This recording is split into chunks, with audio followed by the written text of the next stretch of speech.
Hi, today we're reading Front Desk by Kelly Yang. Chapter 44 begins on page 188. Chapter 44. The police came over 2 days after the robbery to get my mom's statement about her attackers. She was worried about having to testify in court because of her broken English, but the police officers assured her she didn't need to testify if she didn't want to. Her attackers were ex-convicts who had skipped out on their parole. They were going to stay in jail, this time with no parole. My mother was relieved. The word got out about my mother's attack, and the security guard from the Topaz Inn once again came bopping over. Hank and I were both at the front desk this time. I narrowed my eyes. "What do you want?" "I heard about the attack," he said. "Terrible, just terrible. Too bad you guys didn't have a security guard like me. I would have pounded his head in." "And you would have gotten arrested," Hank pointed out. The security guard gave a half a shrug. "In my line of work, an arrest is a badge of courage," he said. He jammed his hands into his pocket and pulled out a business card. "Here's my number, in case you guys ever need to hire a security guard," he said, sliding his card across the desk. I picked it up and was about to throw it away when Hank said, "Let me see that." He took the card with him back to his room. The next morning, Hank came back to the front office with 4 letters. He handed them to me. "Mail these for me, will you?" he asked. "Sure thing," I said, taking the letters from him.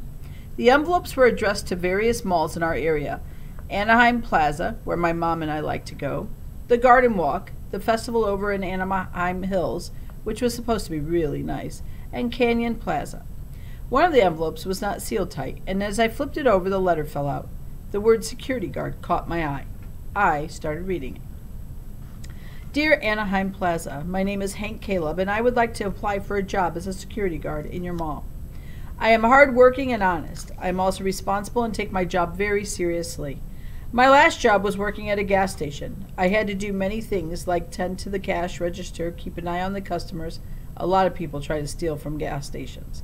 Wash windshields and check fluids levels and air pressure.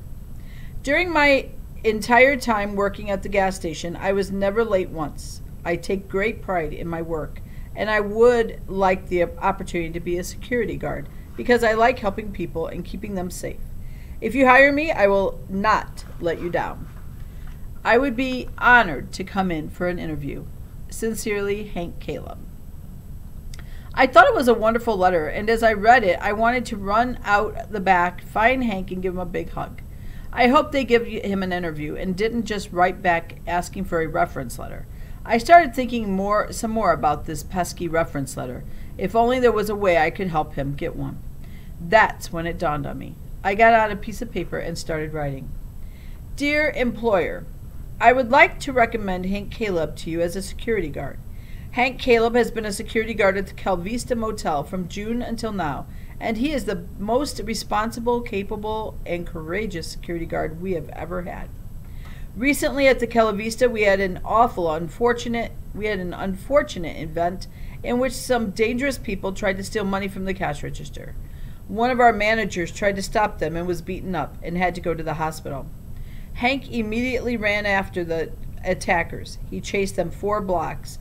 He managed to catch them, and he got into a fight with them.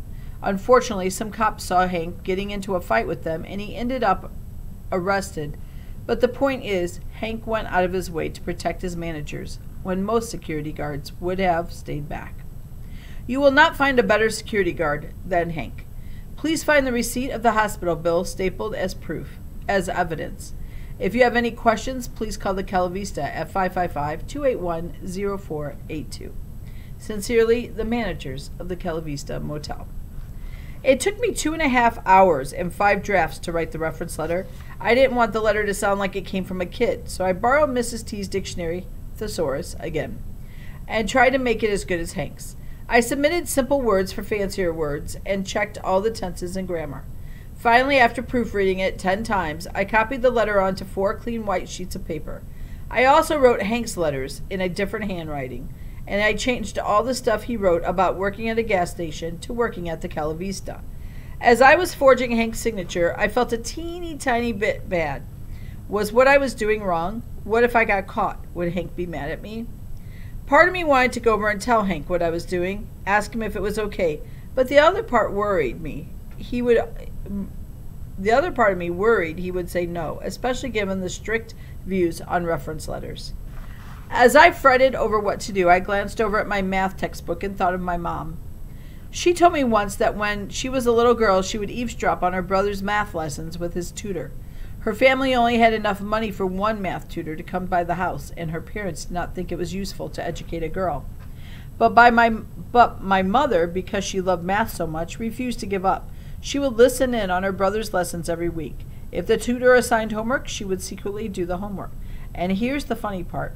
She would then sneak over to her brother's desk at night and change all her brother's answers to match her own, so that when the tutor came, he'd go over with him what she did wrong. In time, my mother got really good at math. That's probably why she was constantly hounding me to do more math. But that wasn't the point. The point was sometimes you have to take matters into your own hands, and you have to be creative to get what you want.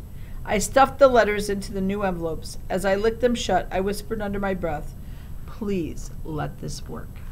And that's the end of chapter 44.